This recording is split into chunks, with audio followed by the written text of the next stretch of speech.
Good evening, ladies and gentlemen. We are here at IGE Talks today, and today our subject is human trafficking in western Michigan and throughout the state of Michigan. IGE, the Institute of Global Education, does not represent all the opinions that are said on this program. We are a peace and justice group, and we discuss issues and concerns that will bring peace and harmony to our community. The topic of human and sex trafficking is very prevalent in western Michigan and throughout our state and nation. This session explores methods that are used to recruit, coerce people to get involved in commercial sex and exploitation around these issues and concerns. This type of exploitation sometimes involves wage theft, and our city commission has developed a city policy around wage theft as well. So what we're going to do at this point is we're going to go around, and I want everybody to do a small introduction of yourself and give us a little bit, about 30 seconds, give a little bit of background about, your educational level or what group you're involved in terms of being here today. So let's start with this young lady over here on the end. Sure. My name is Bailey Rouse. I recently moved back to Michigan about 2 months ago, and I found out about our sisters, so I got involved with that. In the past, I've worked with an organization here in Grand Rapids that worked with victims of human trafficking, so that kind of allowed my heart to grow for victims and really wanting them to be restored. And so that's kind of what captivated me about our sisters. And so now I'm here to keep learning. Hi, I'm Vince Schumacher. I am a retired attorney. I've lived in Grand Rapids in the area since 1991.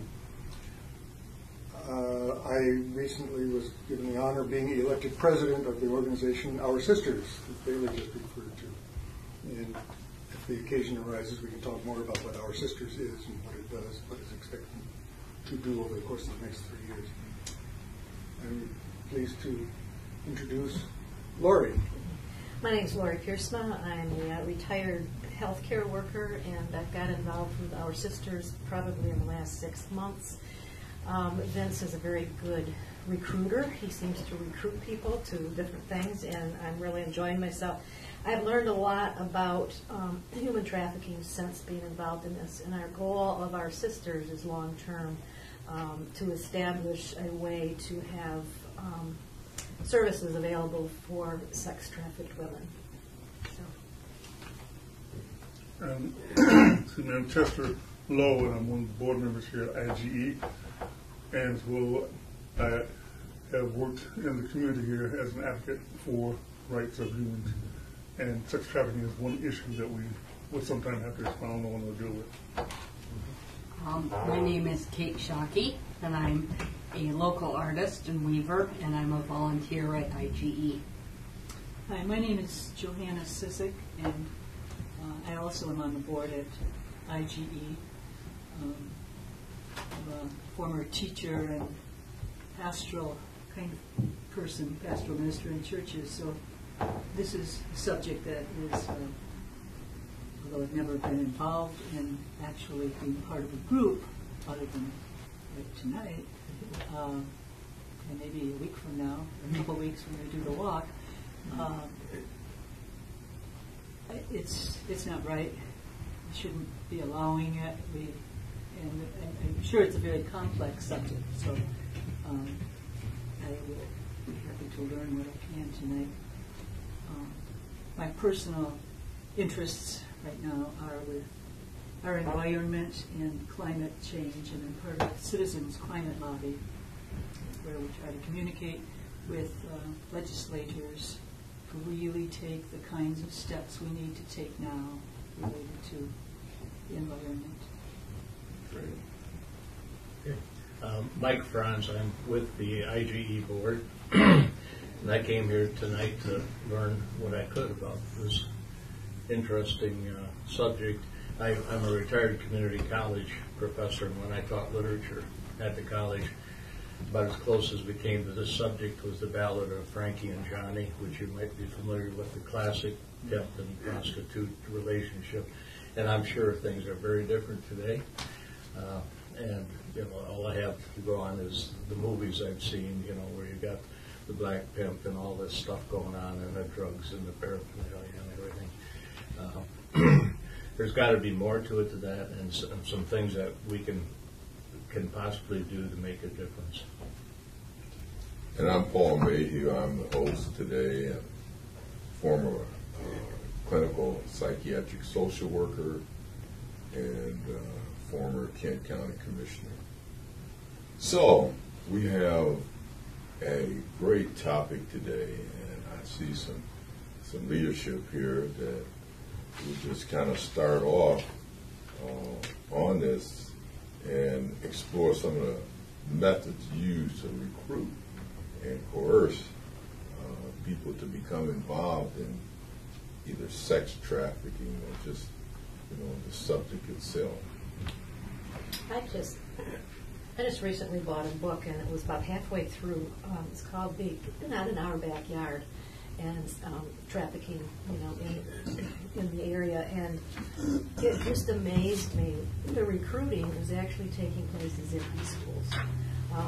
The woman will go in and sign up to be a student in a high school, and she will find girls that are kind of don't have a place, and they may be misfits, and they befriend those girls, and then they start talking to them about how they can then buy nice clothes and have dates and that type of thing. And there's 2 or 3 stories in there that are just phenomenal about how these younger women will get pulled into that. First, just by setting up for a date, and then pretty soon being forced, and then getting very little bit of the money. And it just blew me away that at that level, that this is happening.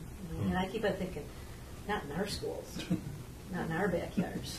Yeah, we kind of think about, when we think about sex trafficking, we have a tendency to think about poor people, but then if we look around, the pendulum doesn't exclude upper middle class and middle class people, because what we're talking about is a mindset and a vacuum in terms of being fully satisfied.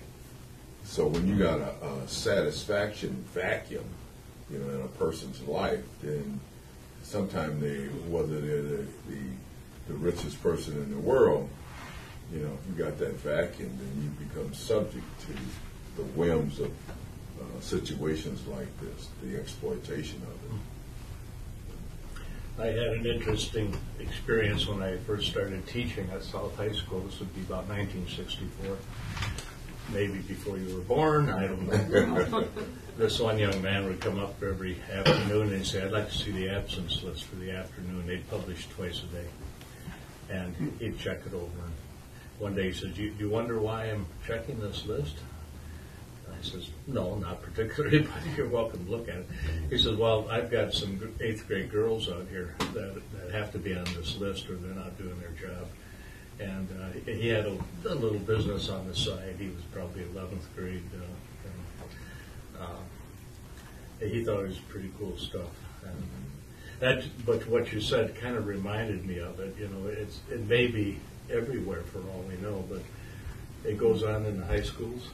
And junior high girls are subject to this kind of abuse, if you will, by older boys. And maybe they have been, 40, 50 years. I mean, prostitution's one of the oldest businesses around, they say. Yeah. Sometimes, what I was thinking, in terms of, in psychology, we get into sex role identification and a whole lot of stuff like that. So you just wonder, where does that type of situation, where does sex role identification fit in this particular axiom? as a treater, there's some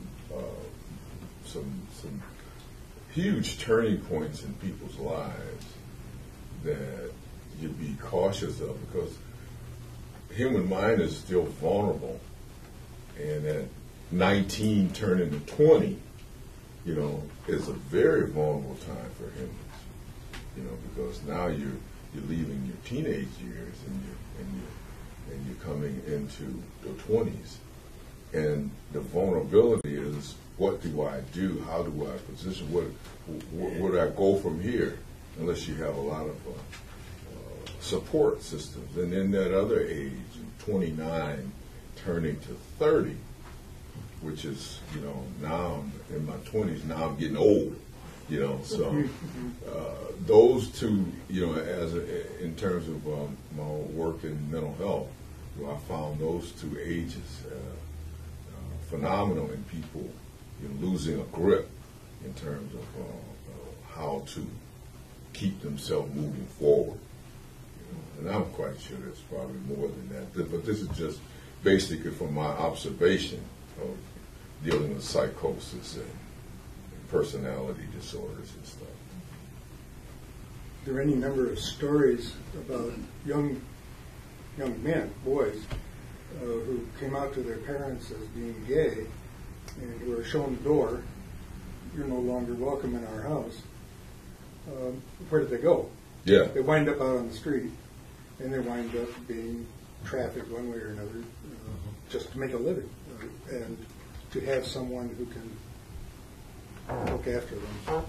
But they lose all identity and all self-agency. They wind up being totally controlled by other people who essentially farm them out to their clients. Yeah. And that's what. And I had always thought that prostitution was a voluntary thing, that people want to do this. Mm-hmm. And man, we just come that's wrong the thinking that's the happy hooker idea. yeah. And the more I've read, the more I've got involved with it. And unfortunately, you may get into it, and then pretty soon they are lured by the drugs, and pretty soon you're addicted.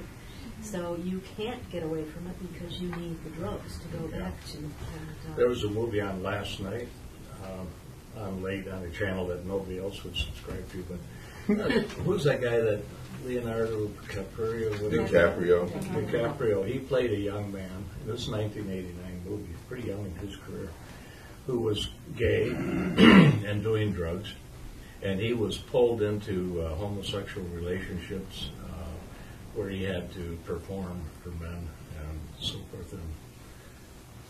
And it was totally degrading to him, but he was so far into the drug thing that he couldn't help himself. And at one point he goes home to his mother and begs for money. And she calls the police, and they arrest him. And he gets a chance to dry out. And then the next scene, leaving prison, he turns down drugs from one of his friends.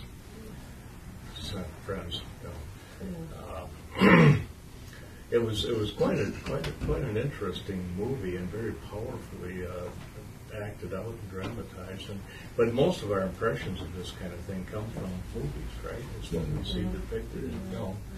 And I don't know, Vince, maybe you can give us some more accurate statistics or update representations of what's real out there today. One of the first things you hear when you hear experts, so-called, talking about this issue, particularly sex trafficking, is there are no reliable statistics, which is not a big surprise. Children run away and they get into whatever. Children run away. There are some fairly decent statistics on runaway children, but that doesn't necessarily mean anything with relation to how many get trafficked or sucked into some kind of illicit business. Mm-hmm. We just don't know. There are estimates, but they're no better than educated guesses. But what I like to talk about are the stories, the individual stories that you hear, and the women I've met who have gone through a remarkable rehabilitation program that I became aware of about 4 years ago, and others. Knowing a few women and hearing their stories makes a bigger difference to me than hearing about 5,000 or 10,000 or 20,000 kids being bought and sold in Michigan in any given period of time, whatever that figure is. It is known that a large percentage of sex trafficking individuals have been abused as children. That they have discovered is that there's a lot of history, on sexual abuse, prior to them getting into the trafficking business. And then also, since about the last decade or so, the people that have been out on the streets trying to communicate with people and get their stories, they have found that there's a lot more going on via the internet and hooking up in hotels versus being out there on the streets. These people are saying, that we don't see as many, still plenty of them on the streets, but there's a whole background of people that never show up on the streets because it's all arranged through the internet. You go to a hotel or something. Yeah, we have a real sophisticated life at this point because we've got, Twitter and Facebook and Google and Craigslist, and it's just on and on where people, anywhere that people interact, there's always the potential for this to happen. So anytime you put one and one, wasn't it Craigslist that was persuaded to stop doing their escort service advertising? Right. A year or so ago. Right. There's still a page, if you're interested, to look at called Backpage. That is advertising escort services. Yeah. But it's not really escort services. Yeah. Did you know that there was a lot of college students, both male and female? Who's that? College students Yeah. who are short of cash and want to have some kind of income and go in that range or in that route. Did you know that? Yeah, I've heard of that. That college students get caught up in this, and sometimes they get so far out there that they can't get back. And but then that kind of goes to education too, because you want to try to give a person a good basis, for their education, so that when they do go astray, they have something psychologically to come back to. But it's a real paradox, especially when you add drugs into the action. The addition of drugs creates a total different mindset. In fact, it wipes out a mindset and puts in its own particular mindset. You're a psychological trained social worker, right? Right. What does disassociation mean? Oh, What's that's that? a great question. Oh, man, I haven't had anybody ask me. Is it dissociation or disassociation? Disassociation. Disassociation. Yeah, I've treated at least one disassociative. They had two personalities, Ann and Nan. And at one point during my career, I wanted this disassociative. She had 5 different personalities, and she could sign her signature with 5 different distinct ways. And she had got caught up in the sex trafficking thing because she was at the Red Barn. Do people remember the Red Barn? No. Not What's when the I used Red to work at people down from Main Street. back in the day. I worked for people down from I'm sorry. Yeah. So the dissociative personality it's phenomenal that. Why does that happen? Why do people develop this kind of way? They develop that, from what I've read and what I've been my experience, people develop that type of social personality from the way that they're treated, the abuse, the psychological abuse, sometimes the physical abuse. So it's a defense. It's a defense. The rape victims, and you even find it in the Army with PTSD, but the rape victims are the ones that, because you're growing up sometimes with a person in your house that's doing crazy things to you, and you have to be able to disassociate, so that you can function.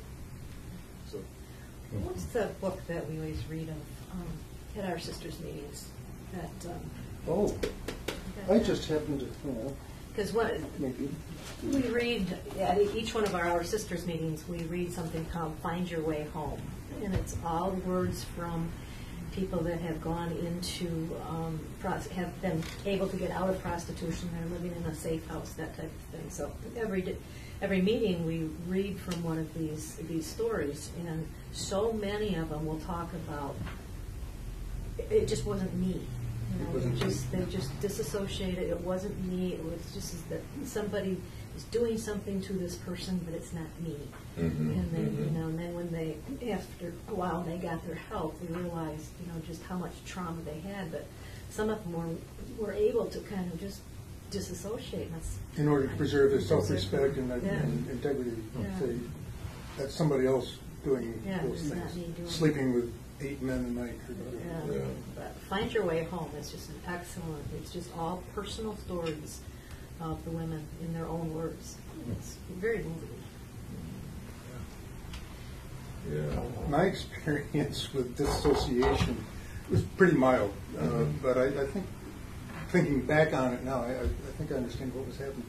I went into the U.S. Naval Academy in the summer of 1963, immediately after graduating from high school. And back then, I'm not sure how it is at Annapolis nowadays, but back then the routine was for the upperclassmen to run the plebes. The plebe, the freshmen, I understand. had to take a certain amount of just totally arbitrary grief from the upperclassmen, and you couldn't avoid it. Well, you could, of course. In the back of your mind, you could say, "I'm going to resign. To heck with this. I'm just going to leave." But very few of us wanted to do that because, we'd applied to become midshipmen at the United States Naval Academy, wanted to become officers in the U.S. Navy, and so on. So there's pride involved. But under the pressure of this constant arbitrariness, bring 5 different responses to 5 different upperclassmen's questions to dinner at tomorrow. And for heaven's sakes, the plebe is sitting there thinking, I've got to answer 5 different upperclassmen's questions, and I can't even look at them because I'm supposed to be sitting here with my chin and I'm sitting close to the boat. Wow. That's tough. You're making square corners in the hallways, et cetera. And it's yes, sir, no, sir, and I'll find out, sir. Those are the only acceptable answers. You live with that for a year, and you sort of dissociate yourself. You think, I'm not that person. I'm me, but for the time being, I'm going to be play this role. Find a way to be comfortable in the find a way to preserve my integrity. Yeah, to preserve my integrity. I'm not sure I realized that was what was happening at the time. But it almost fits some of the definitions of chronic, ineluctable, complex trauma. But nowhere near to the extent that a trafficked woman would experience it if she's really under the control of somebody who's running her life and punishing her for not bringing back $500 a night or whatever. Yeah. I have a question. Maybe it's elementary, but I need to ask it, and your comment just tied into it. I think my understanding of prostitution and therefore sexual trafficking was always tied up with the pimp and with whoever's behind the people on the street, making those demands and requiring all that, to me, unreal kind of behavior and activity. Is that true today? And is that what we're talking about in Grand Rapids too? Or are we talking a lot more individual, because of all the social media and all the kinds of ways to access? Excellent question. I think some of the terminology might have changed, but I think the power structure is still there. One of the stories I read in the book is how this woman somebody set her up with a guy, and she fell in love with him, and pretty soon she was so in love with him. But he was then asking her, well, I want you to do this, I want you to do this, and pretty soon he was the pimp, she was the prostitute, but she was desperately in love with him, you know. And they didn't use the word pimp, but it's that power structure is still there. You have classic examples of, well, from 10, 15, 20 years ago, there were young girls in Egypt who were being married off by their fathers to rich Saudi Arabian young men or men who would come in, and they would marry them for 6 months, 8 months, and then use them, and then sign them off, and they'd give the father $20,000 or something. It was a very lucrative thing for the parent. And you still have this kind of thing in Asia. We had a child that was adopted in our congregation who was being saved from this kind of a life because her parents would have had to give her probably the sex trafficking had she stayed. I had credible information just this week from a lady who I believe to be telling me the truth. She says she's aware of a young woman from another state who was being prostituted by her parents. She was told to go out and sell herself. She managed to find her way to Michigan. She has a new identity, a new social security number. Somehow she managed to get through to the authorities. But she's having an awful time finding employment. Her social security number, of course, comes up blank. She has no employment record. I understand she's 25 or 26 years old. She's still being pursued, by the way, by her family, by her parents. They're looking for her. She needs a place to stay and employment. And this isn't. Perhaps we have to clarify something. This isn't just trafficking. Is not just imported women from Romania. It's girls who ultimately grow into women here in Michigan. It's your next door neighbor, you know. Which brings me. It's your next door neighbor that you don't know about. It's somebody that you're walking by and you see the emptiness in their eyes, you know, that you don't know about. You familiar with this book? Teresa Flores? Does the name sound familiar? No. Teresa Flores. Teresa Flores grew up in Birmingham, Michigan. And she became good friends with a young man who invited her to his house one night. He drugged her, raped her, took videos of the event, and then for the next 2 or 3 years blackmailed her with it, and she became his whore. He farmed her out to any number of men on a regular basis. When he called, she had to move. She had to be there. She'd crawl out her bedroom window in order to make the appointment. I recommend reading the book, The Slave Across the Street. Yeah, that's what it says right. Teresa Flores. Right next, right in your face. Yeah, exactly. It's not, well, I guess what that really leads to is a question, how would you recognize somebody if you were confronted with someone who, is that person really doing what he or she is doing voluntarily? And there's a big question too. What is voluntary? A lot of us do jobs that we don't particularly care for, I'm sure. Right. But that doesn't mean we're being trafficked. It just means we're doing subprime work, I suppose. Subprime. Yeah.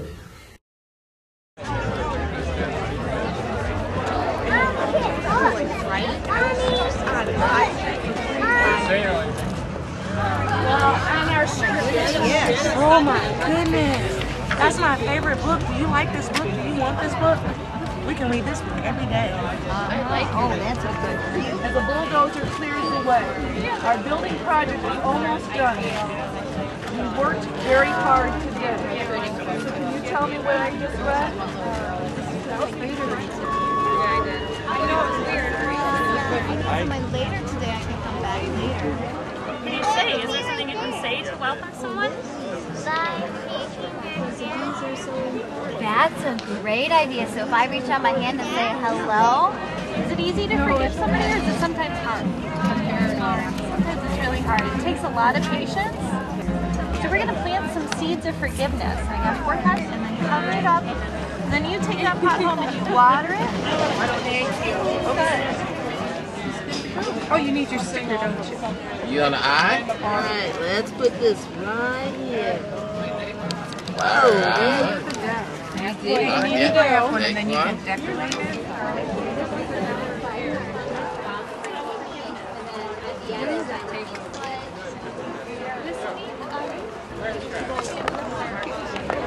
Hello. Like the watermelon, that's healthy. Oh, yeah. Okay. Hey, one more thing before you guys go. Okay. Sorry, we couldn't stay longer. You guys swear that you always gonna try to be peaceful? Yeah. Sign in here. That's right. You know, one of the things we have is identifying and reporting human trafficking, and some of the things that we try to educate people to look for is the person submissive or fearful? Are they being controlled? Can you get that person alone? Because oftentimes you try to have a conversation with a person, but there's somebody just hovering right there. Well, of course they're not going to be able to talk freely like that. One of the things that I'm signed up to do this weekend is through WAR International, Women Against Rape International. Women at Risk. Women at Risk. That's right. Women at Risk International is having an event where they are labeling soaps that will go, little tiny soaps that will go out into the hotel rooms, because with Art Prize coming up, they anticipate that there will be a fair amount of that type of thing going on in the hotel rooms. So one of their things is to identify, take a lot of little soaps and put the number, the emergency number for human trafficking on there.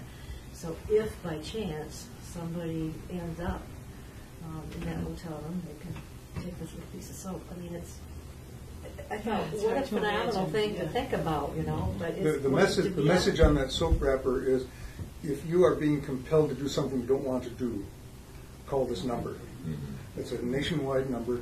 It's called the Human Trafficking Resource Center helpline. Mm-hmm. Call that number if you are being compelled to do something you don't want to do. Call that number if you believe that you're observing somebody doing something that he or she doesn't want to do. Right. So we had a person that I went to the session that we had at the YWCA, and that was pretty interesting too. We had a young lady that worked with the Justice Department. And I don't know her name. Maybe we need to kind of flash her name, but I thought that was interesting that you were getting that level of support on this. Grand Rapids Police Department at one point, back in my younger days, they had social workers that they would put in cars,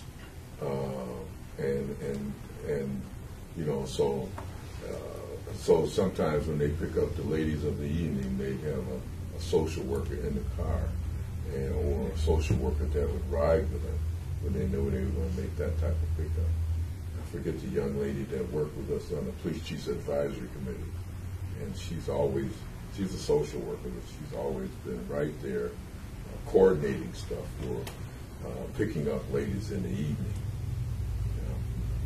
I remember talking to a female police officer in Detroit back when I was practicing law in Detroit, and she was a decoy. Yeah. Talk about sketchy kind of career. A really good-looking woman who wore tight mini skirts and heels and everything down on Woodward Avenue. Yeah. In Detroit. She told me a lot about the business. She knew a lot of the prostitutes who were walking in the street with her. Yeah. She said there is no way to separate the sex trade from violence. Yeah. They're absolutely wedded together, sex and violence. Because it's great that you bring that up. Because as we look at our country and what we see on TV, the selling of our products is, you know, you get a candy apple red Ford that they put on TV, and then you get a pretty woman, then that's going to help sell the car, you know. Or now they got handsome dudes as well. And so it's equal opportunity. But mostly, as I was growing up, it was always a foxy woman with a pretty car. So the sale of sex in America is rampant. You know, it's the degrees that we're talking about, the degrees and the opportunities and the abuse and the misuse is what we're talking about. But the sale of sex sales. You know, just like I say, you know, when they talk about selling the newspaper, they say, make it bleed. Because if it ain't bleeding, it won't sell. And that's unfortunate, but we have been sensitized and desensitized to so much crap going on. We don't know sometimes what's right and what's wrong. Paul, you probably know Sister Bridget at the Dominican Center. Met her before. She told me just 10 days, maybe 2 weeks ago, she recollects a time back in the mid-1990s when the Dominican sisters wanted to establish a home for prostituted women where they would be safe. I remember that. And protected, and they could try to rebuild their lives and learn how to do a trade or something. It was too close for comfort for the neighbors. Yeah. Even though it was going to be on the grounds of the Marywood ground.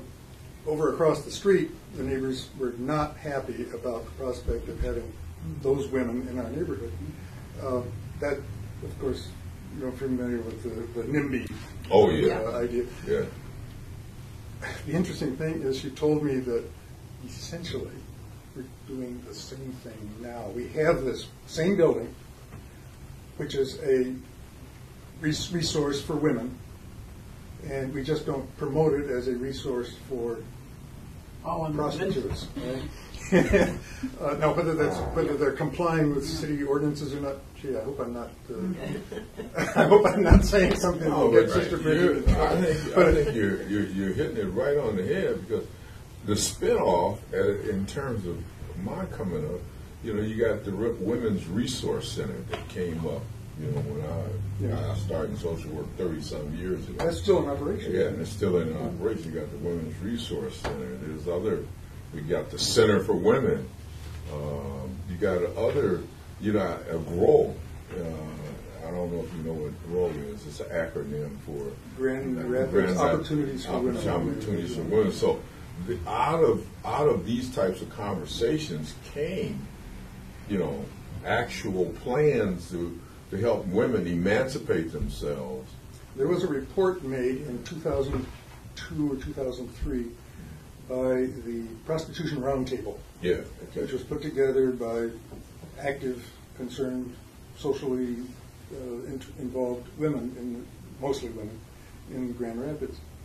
The Prostitution Roundtable has long since dissolved, but that report is still available if you want to look at it online. Among many things that it recommended for Grand Rapids and vicinity to help, not so much to stamp out prostitution in a law enforcement sense, but to help the women who are snagged in it, was to develop a long-term program with all of the services that would be necessary: medical services, psychological services, job training services, a safe place to live, basically, and a variety of other things. That kind of an inclusive and extensive program that was recommended in that report 13 years ago has never really been implemented in Grand Rapids. The report is still available, and except that it's on the internet. You can find it. I could give you the website. I should have brought it with me.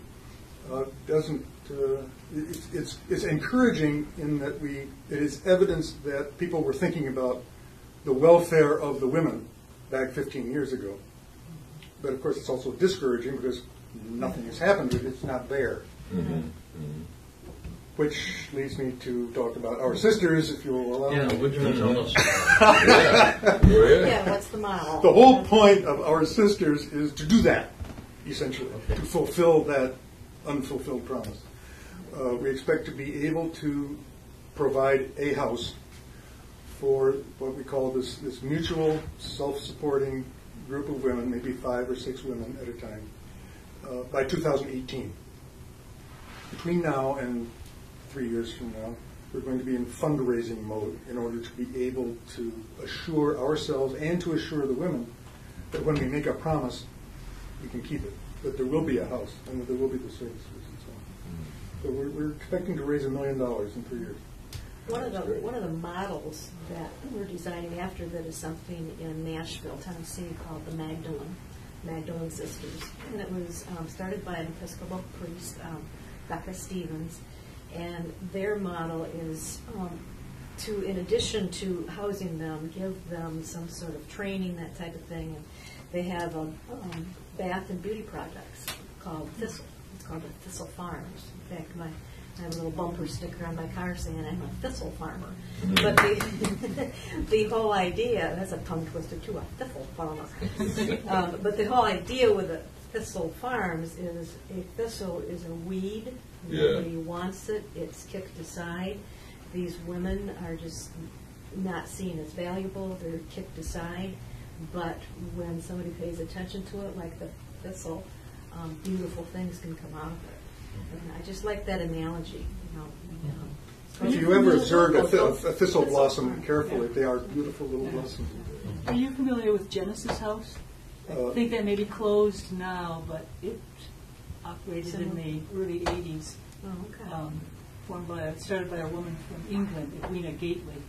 Here in Grand Rapids? No, in Chicago. Oh, okay. In Chicago, yeah. And there are women who work there who live in Grand Rapids now, and I'm sure they were part of that task force 15 years ago here. One of the things I think our sisters need to do, we need to take note of this, is to go through that task force report. Because there's history there. And note the names and see if we can get in touch with those names and talk to them about getting it started again. And doesn't United Methodist Community House have some program? Probably. I have read a little bit about the United Methodist, but I haven't made any real serious contact with them. Yeah. Well, folks, let's begin. We've been talking for approximately an hour, really. I mean, time just goes fast when you're having fun and having a good time. We'll let Lori read one of these little excerpts. Yeah, because we're going to begin to wind down. And so, we'll let Lori read an excerpt. Is there any telephone numbers or anything that, we can kind of share with the audience out there? Number 1 would be 888-373-7888. That's that national helpline. What about locally? So a lot of times calling numbers, 3737. Yeah, you need. What about locally? There's the crisis center over at Community Mental Health. You reach that through 411 or 211? 211. Yeah. That goes United Way, doesn't it? Yeah. That's United Way. And then you wind up getting a referral to somebody who could refer you to somebody who would refer you to somebody. Which is sometimes a problem. You get sick of the mess. It seems like we do get contact with women in these positions, but usually it's for something else. There's drug offenses, there's violence, they're beaten up, sometimes killed. There's things going on that bring them into contact with the larger communities, services, whatever, but not specifically because they're being prostituted. Maybe that's where we need to start. There needs to be special provision for that particular population that has very special, long-term, deep-rooted needs that are just not being met in any systematic way. Yeah, they can be run through the criminal justice system in a week or two, and spend 3 weeks or a month in jail and get out and. Okay. But we have one yeah. question Go ahead. before you close down on this. Polaris, I think it's called Polaris. Polaris. Right. Named after the North Star. Right. Named after the North Star. Okay. Polaris. I was wondering if our sisters had any relation with Polaris. Not directly, no. Our Sisters website, www.oursisters.org, which I recommend you take a look at, does refer to Polaris at the bottom of every page. You've got a link there. You can link to Polaris, which is a nationwide organization. And what's Polaris for? For finding ways to help women who have found themselves trafficked, prostituted. Like the Thistle Fund. Very much like this. Well, let's go back to this young lady here, so that we can get her statement, her sentence, and then we're gonna try to close down, because we can ignite ourselves and continue. So go ahead, Jen. This is from Find Your Way Home, Words from the Streets, Wisdom from the Heart. And one of the readings is, I knew where I had been, but I just kept on denying it all. I just kept everything a secret. It made me lose my voice, and it made me feel like I had no purpose. God, oh God, of all the wrongs I've done, why? Why would you love me enough to let me live? And then one other reading is, it is not a problem to be lost. It is only a problem if you think it is impossible to find your way home. And that's the name of the book, Find Your Way Home. Excellent. Okay, let's kind of go around and last words. Start with you. Back to you. Yeah, back to me. I haven't said too much, but I think what's important to realize about human trafficking is it's not a cookie cutter thing. It happens in so many different forms. When you say, parents are selling their children, it's so true. And whether that's to get drugs or alcohol for that money, it's so sad to say, but it's true. And you look at other countries too, and their methods are a little bit different than maybe what's happening in America. And so I think just becoming aware of those different methods of how victims are trafficked, because I think pimps do still exist today, and their way is manipulating young girls, romancing them into believing that they are loved by their pimp, but they're just being used for a service. And I think the biggest question that I have is, yes, it's so important to help human trafficking victims, but when do we help the Johns, the men that are buying the girls? When do we change their mindset to see that women are valued and they're not objects? Because I think that's a huge issue that isn't really being attacked as it should, because human trafficking isn't going to stop until the younger generation of men are raised to really value women. To respect women. Mm-hmm. So that's the big question I have is, how do we start that?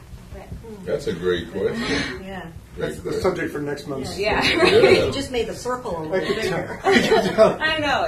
It's a growing issue, but there's so many things that need to be attacked and so many things that need to be looked at, because women are hurting, but the men need to be taught too. So, and women too. I mean, there are women that are a part of selling other women or selling young men. So we have to look at that end of it too, because maybe they were victims at one time, and so they're just doing what they know. I don't know. It's kind of a circle. Sort of like a chicken and egg type thing. It really is. Bailey just reminded me of my experience in junior high school. We call that middle school around here, but in Virginia. Other places is junior high school. How old are you when you're in junior high school? 15, 9 or 15, something. Anyway, however, 7 to 9. Yeah. 7th to 9th grade usually. The experience in the boys' gym locker room that I remember distinctly, other than being snapped with the towels as we were running through the shower, was passing around these photographs of these guys' girlfriends, nude photographs. Now, looking at it now as an adult, I think, what were these kids thinking? They were treating their alleged girlfriends as objects of derision. They're taking photographs. How voluntary these photographs were, I don't know. But it was sad, and I'm sure it's still happening in junior high schools. And now it gets put on the internet. And now it gets broadcast on to the whole Facebook. world. Yeah, right. Yeah. Anyway, that brings up a whole other set of issues. Go ahead. Yeah, just one thing I wanted to mention is Our Sisters is looking at a very comprehensive program. One of the things that's going to be necessary is drug counseling and job training and a place to live and that type of thing. So our long-term goal is always out there, and we need to raise a lot of money, but it's because it's going to be such a comprehensive program that will take care of all the needs. Totally without charge to the women Yes, themselves. totally without charge to the women. So it's a huge, when I think of it, it's like, oh my gosh, but you know what? It's needed, and there's other services out there, and we need to just work along with other agencies to get this accomplished. Excellent. Jesse? I know we need to keep chipping away at the problem. Yes. And gradually we'll come to some way of halting the issue. But it's going to take not just one group, two groups. It's going to take a whole community, and that's what we need. And I think that's why we have the show here, to have people understand that these things need to be addressed by everyone, and not just certain groups, but all individuals. The numbers that are put on the TV screen are going to contact in order to see what you can do as for how to help on the issues in solving the matter. I think it's also a long-term project in terms of the individual people involved. My sister-in-law, who went to law school and decided she went for her parents, and then got a master's in social work. And she worked for a long time in Sacramento in a private agency that worked with homeless women. And they tried to get them on their feet but she said it was a long-term thing, and that you don't just turn somebody around in a few months or a year, that you have to continue to work with them for many, many years. Minimum 2 years. Yeah. And a lot of them more. This is like deja vu for me, because I worked in a shelter for battered women and children in Chicago called Arco Iris back in '83, and then a shelter for people who were homeless, single adults, for 7 years after that. But when we were working in the women's shelter, that very thing about how important and critical, and there were all kinds of initiatives taken, and there are curricula out there that have been put into schools. I don't know where they are now. This is how many years later? 30? Yeah. I mean, but it's the same. I mean, we sat at the table and said, we've got to get junior high kids in terms of the boys respecting girls. And we said, wait a minute, it's got to start in kindergarten. And it was preschool curriculum that was developed back then in Chicago. Well, that's a lot of foresight to start that. And to start that in kindergarten. That's exactly where you start. Because, preschool. It needs to be with the parents of the new child, because it's really the parents imparting those attitudes with children from the outset. And then, we know how early it starts. Ugly girls.